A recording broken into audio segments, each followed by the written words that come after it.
Sabrina 1935 నాటి కథ ఇది. ఇండోనేషియాలోని ఒక చిన్న సిటీలో జానీ, మారియా ఒక పాప కిడ్స్తో ఉండేవారు. నిజానికి కిడ్స్ జానీ మేనకోడలు. కిడ్స్ వాళ్ళ అమ్మా నాన్న చనిపోయాక జానీ తనని అడాప్ట్ చేసుకుంటాడు. ఆ బేబీ, నువ్వెందుకు సంతోషంగా లేవు? మా అమ్మ నాన్న ఎక్కడున్నారు అంకుల్? నేను ఇంకా మారియా నీకు అమ్మా నాన్నలం. 2 సంవత్సరాలు గడిచాక కూడా కిడ్స్ ఎప్పుడూ ముభావంగా ఉండేది. జానీకి ఒక ఫేమస్ టాయ్ షాప్ ఉండేది. అతని డాల్స్ ఇండోనేషియా మొత్తంలోనే చాలా ఫేమస్ అయ్యాయి. జానీ డాల్స్కి ఒక ఫేమస్ బ్రాండ్ ఏర్పాటు చేశాడు. దాని పేరు సబ్రీనా. ఒకరోజు జానీ ఒక సబ్రీనా డాల్ని కిడ్స్ కోసం తీసుకొస్తాడు. దీన్ని కిడ్స్ కి బహుమతిగా తెచ్చాను. మారియా, నువ్వే ఇవ్వు. ఇదేంటి నాన్న? ఇది సబ్రీనా డాల్ నాన్న. దీన్ని మీ నాన్న నీ కోసమే తయారు చేయించాడు. ఇది మిగతా డాల్స్ కంటే సైజులోనూ పెద్దది. Thank you aunty. నాకు కాదమ్మా, మీ నాన్నకి థ్యాంక్స్ చెప్పు. కిడ్స్ ఎప్పుడూ సంతోషంగా ఉన్నట్టు నటిస్తూ ఉండేది, కానీ మనసులో తన తల్లిదండ్రులని చాలా మిస్ అవుతూ ఉండేది. కొద్ది రోజులకి ఆమె 8th క్లాస్కి వస్తుంది. జానీ, మారియా ఆమెని సిటీ బయట ఒక స్కూల్లో జాయిన్ చేస్తారు. స్కూల్లో తాను పిల్లలతో ఫ్రెండ్షిప్ చేస్తుంది. అవును, నీ పేరేంటి? నా పేరు కిడ్స్. నా పేరు బుష్. నేను మీ క్లాస్ని చూసుకుంటూ ఉంటాను. వీళ్ళే మన టీం, బిషప్, మార్టిన్ ఇంకా లైరా. చూస్తుండగానే కిడ్స్ స్కూల్లో కలివిడిగా ఉంటుంది.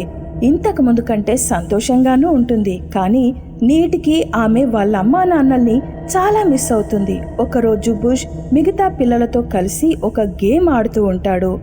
దాంట్లో చనిపోయిన వారి ఆత్మలని పిలుస్తూ ఉంటారు. వాళ్లతో మాట్లాడొచ్చు కూడా. ఇక వాళ్ళు వేరే లోకంలో నుండి మన లోకంలోకి రావచ్చు. ఇదేం చేస్తున్నావు బుష్? సైలెంట్గా పక్కన కూర్చో కిడ్స్. నేను మా గ్రానీని పిలవబోతున్నాను. నాకు మా గ్రానీ అంటే చాలా ఇష్టం. చాలా రోజుల నుంచి నేను ఆమెని మిస్ అవుతున్నాను. అంటే దీంతో చనిపోయిన వాళ్ళు కూడా వస్తారా? ఖచ్చితంగా వస్తాయి, కానీ సరిగ్గా పిలవాలి. వచ్చిన తర్వాత వాటిని జాగ్రత్తగా తిరిగి పంపేయాలి. ఒకవేళ తిరిగి పంపకపోతే అవి ప్రపంచంలోనే ఉండి చాలా విధ్వంసాలు సృష్టిస్తాయి. ఇక బుష్ గేమ్ ఆడుతూ ఉంటాడు. అందరూ రూమ్లో లైట్స్ ఆఫ్ చేస్తారు. కొద్దిసేపట్లోనే అక్కడికి ఒక ప్రేతాత్మ వస్తుంది. గదిలోని ఫొటోస్ అన్నీ కదులుతూ ఉంటాయి. హఠాత్తుగా అక్కడికి బుష్ వాళ్ళ గ్రానీ వస్తుంది. బుష్ ఆమెతో మాట్లాడుతూ ఉంటాడు. కిడ్స్ ఇదంతా చూస్తూ ఉంటుంది. బుష్ వాళ్ళ గ్రానీ వెళ్ళిపోయాక అందరూ ఆమె తన లోకంలోకి హాయిగా వెళ్ళిపోవాలని, భూమిపై ఉండొద్దని ప్రార్థన చేస్తారు. గో బ్యాక్ నాని, మిమ్మల్ని కలవటం చాలా సంతోషంగా ఉంది. ఇక మీరు తిరిగి వెళ్ళిపోవచ్చు. ఇలా నేను మా అమ్మ నాన్నల్ని కలవచ్చు. వాళ్ళు సడన్ గా ఎక్కడికి వెళ్ళిపోయారో, ఎందుకు వెళ్ళిపోయారో నాకు తెలుస్తుంది. బుష్, నువ్వు నాకు ఈ గేమ్ ని నేర్పిస్తావా? నేను మా మమ్మీని కలవాలనుకుంటున్నాను. ఓకే కిడ్స్, ఖచ్చితంగా నేర్పిస్తాను. కానీ నువ్వు నాకు ఒక ప్రామిస్ చేయాలి. నువ్వు ఈ గేమ్ ఆడిన తర్వాత, ఈ ఆత్మలన్నీ పిలిచిన తర్వాత వాటిని జాగ్రత్తగా తిరిగి మళ్ళీ వెనక్కి పంపేయాలి. సరే బుష్, నేను జాగ్రత్తగా చేస్తా. ఇక బుష్ కిడ్స్ కి గేమ్ రూల్స్ అన్ని నేర్పిస్తాడు. తర్వాత ఆమెకి పెంటికల్ కూడా ఇస్తాడు. దీంతోనే ఆత్మలని పిలవచ్చు.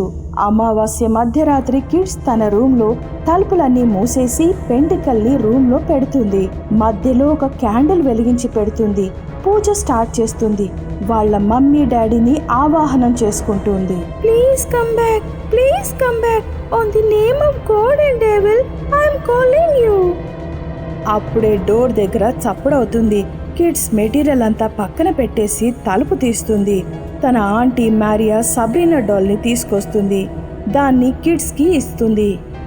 దీన్ని నువ్వు బయటే వదిలేసావు తల్లి, ఇవ్వడానికి వచ్చాను. Good night. Thank God aunty నన్ను ఈ పెంటికల్తో చూడలేదు, లేదంటే ప్రాబ్లం అయ్యేది. కానీ అమ్మా నాన్నని పిలవాలంటే వేరే రాత్రి కోసం వెయిట్ చేయాలి. ఏం ఆలోచిస్తున్నావు తల్లి? ఏం లేదంటే జస్ట్ ఊరికే నాకు నిద్ర వస్తుంది. Thank you for the doll. Kids doll ని పక్కనే పెట్టుకుని పడుకుంటుంది. ఆమె పడుకున్న వెంటనే సబ్రీనా డాల్ కళ్ళు తెరుచుకుంటుంది. అది వెంటనే లేచి దగ్గరలో ఉన్న చైర్ పైన కూర్చుంటుంది. అంటే కిడ్స్ పూజ వేస్ట్ కాలేదు. వేరే లోకం నుండి ఆత్మ వచ్చి సబ్రీనా డాల్లో దూరిపోయింది. సబ్రీనా ప్రతిసారి వేర్వేరు చోట్లను మారుస్తూ ఉంటుంది. నేను రేపు మళ్ళీ పెంటికలు వేసి మమ్మీ డాడీని పిలుస్తాను. వాళ్ళని కలవడానికి నన్ను ఎవరూ ఆపలేరు. సబ్రీనా మరుసటి రోజు మళ్ళీ పెంటికల్ని పరుస్తుంది. హఠాత్తుగా సబ్రీనా డాల్లో అలజడి స్టార్ట్ అవుతుంది. అది నెమ్మదిగా ఒక డిమాండ్లా మారుతుంది. సడన్ గా దాని గోళ్ళు పెరుగుతాయి. దాని జుట్టు కూడా ఎర్రగా మారుతుంది. ఇక దాని పాదాలు వెనక్కి తిరిగిపోతాయి. అది భూమికి ఒక అడుగు పైకి లేచి నడుస్తుంది. ఇక అది సడన్ గా మారియాపై దాడి చేస్తుంది. నేను నిన్ను చంపేస్తాను. ఎవరు నువ్వు? నా ఇంటికి ఎలా వచ్చావో? వెళ్ళిపో ఇక్కడ నుంచి. ఇక డేమాన్ మారియాతో పాటు ఆమె భర్తపై కూడా దాడి చేస్తుంది. ఇద్దరూ ఆ దాడిలో రక్తసిక్తమైపోతారు. అది మారియాలో దూరిపోవాలని ప్రయత్నిస్తుంది, కానీ ఎలాగోలా ఆ ఇద్దరూ ఆ ఇంట్లోంచి బయటకు వచ్చేస్తారు. ఓ మై గాడ్, ఇదంతా ఏంటి? ఎవరు అది? మన ఇంట్లోకి ఎలా వచ్చింది? అదే నాకు అర్థం కావట్లేదు మారియా. అసలు ఏం జరుగుతుంది? మనం వెంటనే పారానార్మల్ ఎక్స్పర్ట్ డెర్లాని వెంటనే సంప్రదించాల్సి ఉంటుంది. త్వరగా వెళ్దాం పద, అది మళ్ళీ ఏదైనా చేసేస్తుంది. మారియా, జానీ ఇద్దరు డెర్లాని కలిసి వాళ్ళకి ఎదురైన సంఘటన గురించి చెప్తారు. అది ఖచ్చితంగా ఒక పురాతన డెమాన్. అది దాని పగ తీర్చుకోవడానికి వచ్చి ఉంటుంది. మరి దీనికి ఏం చేయాలి? అది తెలుసుకోవాలంటే మనం మళ్ళీ ఇంటికి వెళ్ళాలి. అలా నలుగురు మళ్ళీ ఇంటికి తిరిగి వస్తారు. ఇక చార్లీ గేమ్ ఇంకా పెంటికల్ సాయంతో ఆమె మళ్ళీ డెమోని ఆవాహనం చేస్తుంది. కానీ డెమాన్ ఎంత శక్తివంతమైనదంటే అది గేమ్నే కాల్చివేస్తుంది. ఇక ఆ ఇల్లు మళ్ళీ మొత్తం చీకటైపోతుంది. ఆ ఫొటోస్ అన్నీ కింద పడిపోతాయి. గోడలు కూడా కదులుతూ ఉంటాయి. ఇంతలో ఎదురుగా కిడ్స్ ఎగురుతూ వస్తుంది. అయ్యో, కిడ్స్కి ఏమైంది? ఆమె నుండి దూరంగా ఉండు. తనని వశపరుచుకుంది. తన లోపలికి డెమాన్ దూరిపోయింది. దూరంగా వెళ్ళు. లేదు, అలా ఎలా నా పాపను ఒంటరిగా వదిలేస్తాను? ఇంతలో కిడ్స్ ముందుకొచ్చి ఆ నలుగురి పైన దాడి చేయడానికి ప్రయత్నిస్తుంది. ఒక్కోసారి ఆమె గోడకి తలకిందులుగా వేలాడుతుంది, ఒక్కోసారి ఎగురుతుంది. ఆమె శక్తి ఎంత పవర్ఫుల్ అవుతుందంటే ఆ నలుగురు కలిసి తనని ఎదుర్కోలేకపోతారు. కిడ్స్ కళ్ళల్లోంచి రక్తం వస్తూ ఉంటుంది. ఇక సడన్ గా కిడ్స్ మారియా మెడని పట్టేసుకుంటుంది.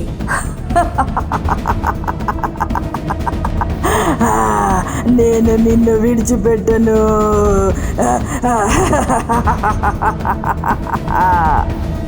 డెర్లా అప్పుడే పెద్దగా మంత్రాలు చదువుతూ ఉంటుంది. ఆమె కిడ్స్ ని పట్టుకుంటుంది. డీమాన్ని తనలోంచి బయటకు రప్పించి వాళ్ళందరూ బయటకు వచ్చేసి ఇంటి తలుపులన్నీ మూసేస్తారు. థ్యాంక్ గాడ్, మనం తలుపులు మూసేశాం. ఇక అది బయటికి రాదు. అయినా ఆమె ఎవరు డెర్లా? ఆమె ఎందుకు మా వెనుక పడుతూ ఉంది? ఆమె బగియా డెమాన్, పిశాచి కూతురు. ఆమె చాలా శక్తివంతమైన చెడు శక్తి. ఈ ఇంట్లో ఖచ్చితంగా ఎవరో ఆత్మను పిలవడానికి ఆవాహనం చేసి ఉంటారు. అలా బగియా డెమాన్ ఈ ఇంట్లోకి వచ్చింది. ఎవరు చేశారు? అది విని కిడ్స్ బోరున ఏడుస్తుంది. నేనే చేశాను ఆంటీ.